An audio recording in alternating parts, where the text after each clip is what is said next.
Ukraine says 90,000 Russian troops stationed near border. Ukraine says Russia has kept tens of thousands of troops near its border following military exercises, in what Kiev described as part of Moscow's attempts to exert pressure on its neighbor. The number of Russian troops not far from the Ukrainian border and in areas controlled by Russia-backed separatists in eastern Ukraine now totals 90,000, the Defense Ministry said on November 3.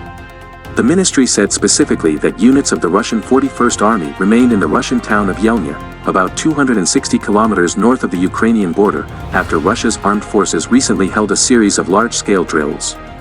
It should be noted that the Russian Federation periodically resorted to the practice of transferring and accumulating military units in order to maintain tensions in the region and political pressure on neighboring countries, it said. Kremlin spokesman Dmitry Peskov said in a conference call with reporters that Russia maintains a troop presence on its territory wherever it deems necessary.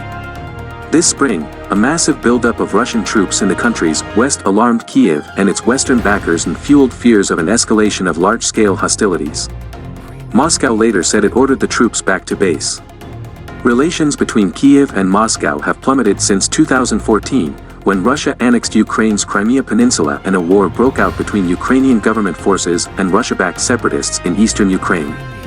The fighting has claimed the lives of 13,200 people.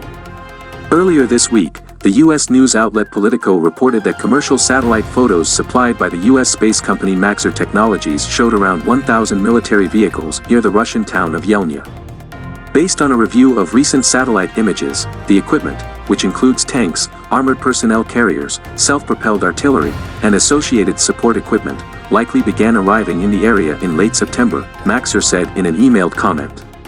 At the time, Ukraine's defense ministry said it had not observed any Russian military buildup near the border.